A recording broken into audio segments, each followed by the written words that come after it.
Assalamualaikum warahmatullahi wabarakatuh. Selamat pagi semuanya. Apa kabar? Saya harap kalian semua terjaga kesehatan ya dan tetap semangat belajarnya. Oke, di video kali ini kita akan masuk ke tahapan terakhir dalam siklus akuntansi perusahaan jasa, yakni memosting jurnal penutup ke buku besar dan membuat neraca saldo setelah penutupan. Dan akan ada tambahan lagi, yakni pembahasan kisi-kisi untuk ulangan mid semester. Oke, jadi ini adalah data jurnal penutup yang telah kalian buat minggu lalu. Sebenarnya cara memosting jurnal penutup ke buku besar itu sama seperti memosting jurnal umum atau jurnal penyesuaian ke buku besar. Di setiap akun yang ada di jurnal penutup akan kalian masukkan ke dalam buku besar. Di sini ada akun pendapatan jasa, akun intisar laba rugi, beban gaji, sampai ke modal.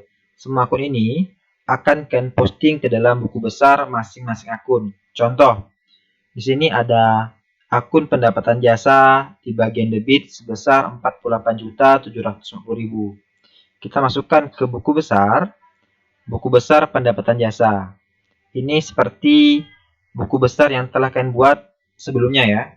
Jadi tinggal masukkan tanggalnya, tanggal terakhir di periode tersebut, tanggal 30, keterangannya penutup, kemudian refnya itu JPN 1 atau jurnal penutup halaman 1. Pendapatan bersaldo Rp48.750.000 di bagian debit. Kredit sama debit sama, jadi kredit ketemu debit dikurang.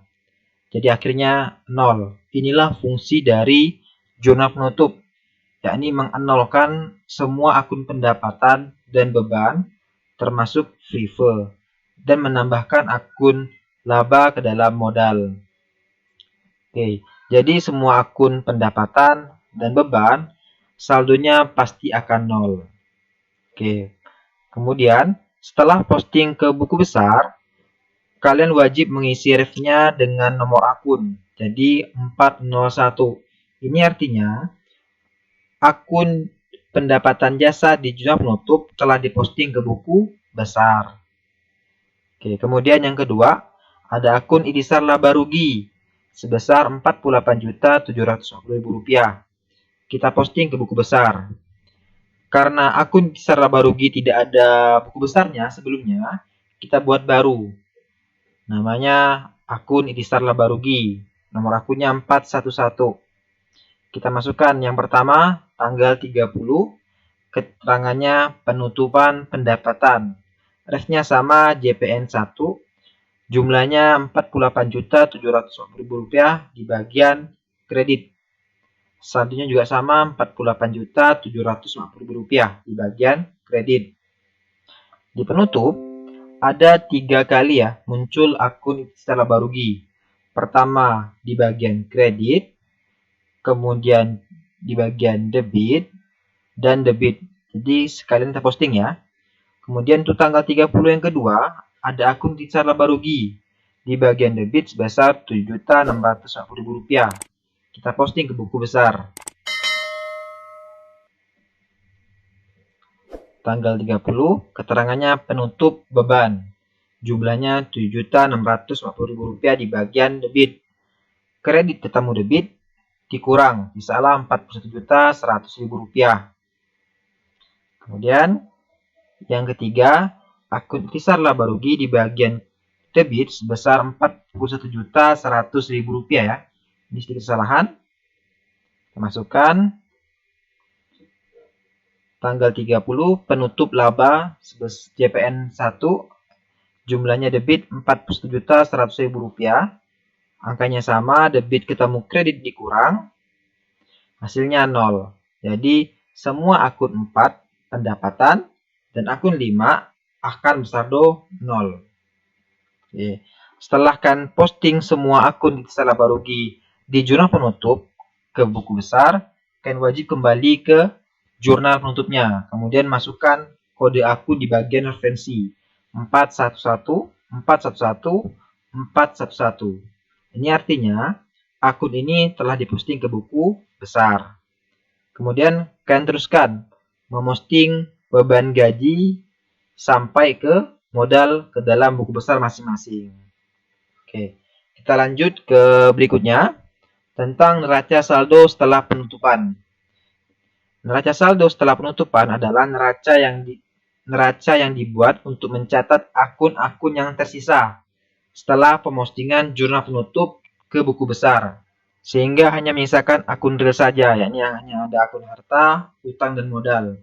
Dan neraca ini akan digunakan untuk periode berikutnya sebagai saldo awal. Jadi ini bentuknya. Kemudian sebenarnya mirip seperti laporan neraca yang telah kalian buat minggu lalu. Hanya beda di bagian formatnya saja. Jadi tinggal kalian pindahkan saldonya seperti laporan neraca di bagian kolom debit dan kreditnya ya. Tinggal kalian saja gitu. Oke. Ini dua tahapan terakhir di dalam siklus akuntansi perusahaan jasa. Kita akan lanjut ke pembahasan kisi-kisi. Jadi kisi-kisi untuk UTS ekonomi itu ada 20 soal pilihan ganda dan 5 esai. Untuk pembagiannya, pada bab pertama, bab tentang akuntansi sebagai sistem informasi, muncul 5 soal.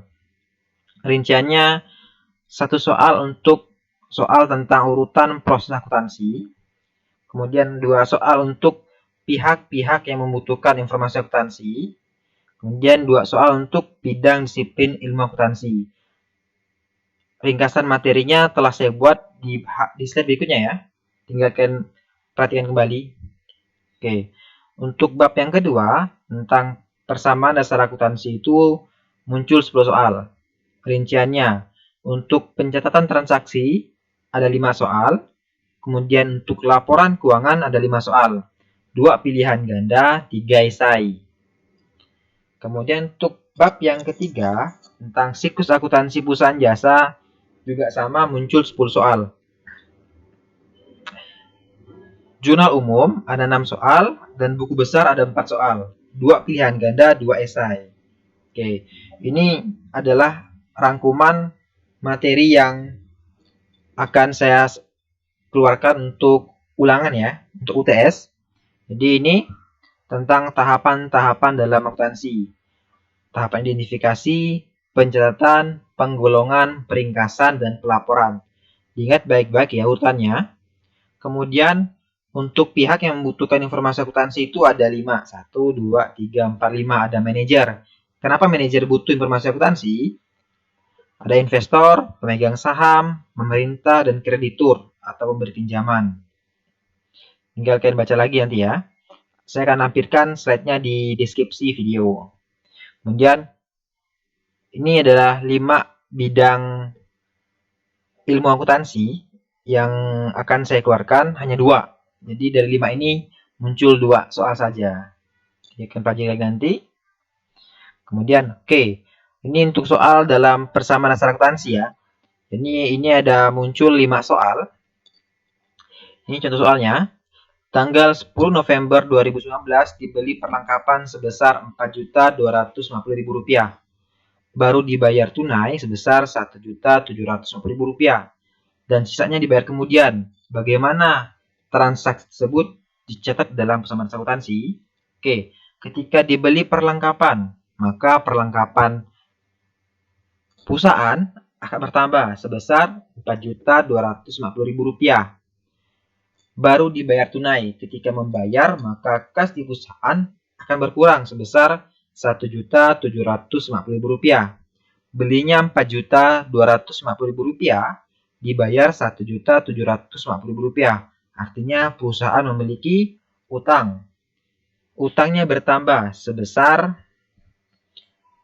Rp2.500.000. Jadi perlengkapan bertambah Rp4.250.000.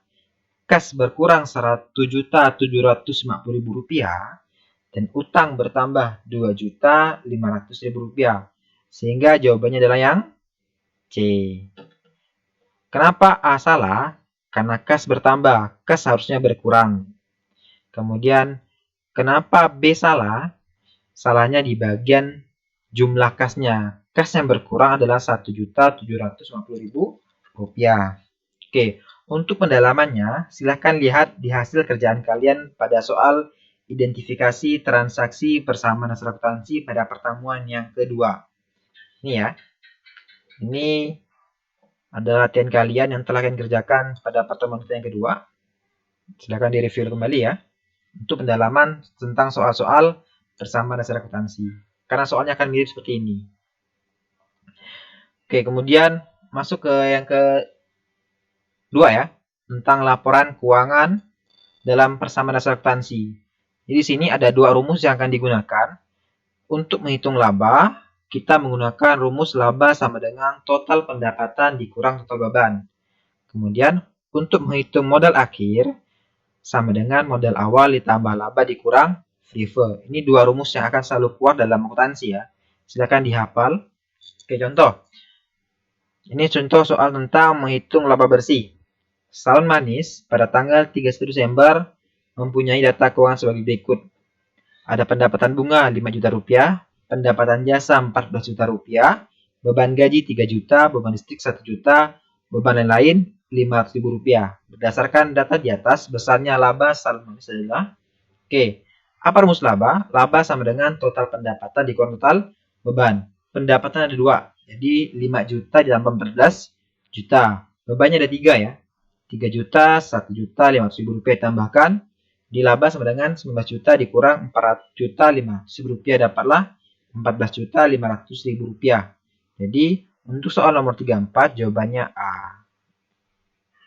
Kemudian untuk soal nomor 35. Data keuangan perusahaan Naldo diketahui memiliki pertama, pengambilan pribadi atau FIFO sebesar 1 juta rupiah, laba sebesar 3 juta rupiah, modal awal sebesar 14 juta rupiah. Berapakah modal akhir perusahaan Naldo? Modal akhir sama dengan modal awal tambah laba dikurang FIFO atau pengambilan pribadi. 14 juta ditambah 3 juta dikurang 1 juta, dapatlah 16 juta. Jadi jawaban soal nomor 35 adalah 16 juta rupiah. A. Jadi untuk soal seperti ini akan muncul 5 soal. 2 soal pilihan ganda, 3-nya esai. Oke, berikutnya. Ini adalah tentang pencatatan dalam siklus akuntansi perusahaan jasa ya.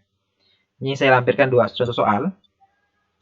Contoh soal pertama, bengkel motor Jeki membeli perlengkapan seharga Rp700.000, namun baru dibayar tunai sebesar Rp200.000, sisanya minggu depan.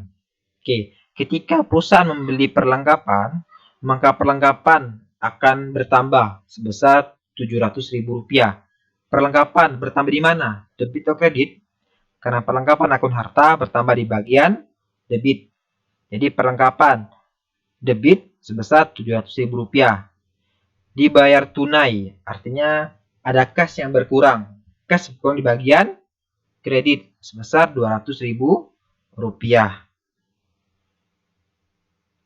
Kemudian sisanya berapa? Rp500.000 sebagai utang usaha.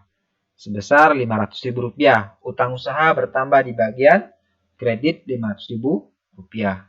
Jadi jawaban adalah yang A atau B sama ya. Jadi jawabannya B bisa, A juga bisa. Jadi perlengkapan bengkel. B jawabannya ya. Yang A ini peralatan, sorry. Yang B jawabannya perlengkapan bengkel bertambah di bagian debit. Karena perlengkapan yang dibeli sebesar Rp700.000. Kemudian kasnya berkurang di bagian kredit Rp200.000. Utang usaha bertambah di bagian kredit Rp500.000. Nah ya, perhatikan antara perlengkapan sama peralatan. Ini beda loh akunnya. Kemudian contoh soal yang kedua. Bengkel motor Henanda telah menyelesaikan servis motor milik Pak Bobi dengan nilai sebesar Rp425.000. Namun jumlah tersebut baru diterima sebesar Rp300.000. Sisanya akan dibayar minggu depan. Jadi bengkel motor Henanda telah menyelesaikan sebuah pekerjaan, sehingga dia akan menerima pendapatannya sebesar Rp425.000. Namun yang diterima baru Rp300.000. Jadi kas yang bertambah baru Rp300.000, sedangkan pendapatannya Rp425.000. Masih kurang Rp125.000. Jadilah piutang. Jadi, untuk transaksi ini yang berpengaruh adalah pendapatan bertambah di bagian kredit Rp425.000, kemudian kas bertambah di bagian debit Rp300.000, dan piutang bertambah di bagian debit Rp125.000. Jadi, jawaban yang benar adalah yang bagian B. Kenapa A salah? Karena pendapatan seharusnya bertambah di bagian kredit, kas bertambah di bagian debit, piutang bertambah di bagian debit. Oke. Jadi untuk memperdalam soal ini, kalian bisa mempelajarinya dari transaksi yang telah kalian kerjakan beberapa minggu yang lalu ya. Contohnya, ini transaksi yang telah kalian kerjakan pada pertemuan yang keempat atau 5 gitu. Ini silahkan dibaca lagi ya materinya. Soalnya akan mirip seperti ini ya. Jadi tidak akan jauh berbeda. Oke, kita lanjut ke materi berikutnya tentang contoh soal buku besar. Jadi ini contoh soal buku besar ya. Saya akan menampilkan tabel jurnal umum. Akan ada beberapa akun. Dan ini soalnya adalah berdasarkan data di atas, berapakah jumlah saldo buku besar kas. Jadi kalian diminta untuk menghitung berapa saldo kas dari tabel jurnal umum di atas. Oke, di sini dalam tabel ini ada 1, 2, 3. Ada 3 akun kas. Jadi kalian hitung semuanya berapa saldo akhir buku besar kas. Kas awalnya debit 5 juta. Kemudian kas debit juga 3 juta rupiah. Kemudian kreditnya Rp500.000. Karena kas adalah akun harta, maka saldonya di bagian debit. Debit tambahkan dulu 5 juta ditambah 3 juta, dapat 8 juta. Kemudian ada kredit, dikurang Rp500.000. Jadi 5 juta tambah 3 juta dikurang Rp500.000, dapatlah Rp7.500.000. Jadi saldo akhir buku besar kas adalah Rp750.000. Oke, jadi untuk soal buku besar kas akan muncul sekitar 5 soal. 3 soal pilihan ganda, 2-nya esai. Oke, mungkin sekian dari saya. Untuk slide-nya akan saya tampilkan di bagian deskripsi. Dan juga ada juga ada tugas pembuatan neraca saldo setelah penutupan dan buku besar Ikhtisar Laba Rugi saya akan dikerjakan. Kemudian nanti saya juga akan buatkan soal latihan sebelum UTS minggu depan ya. Sekian dari saya, selamat pagi, wassalamualaikum warahmatullahi wabarakatuh.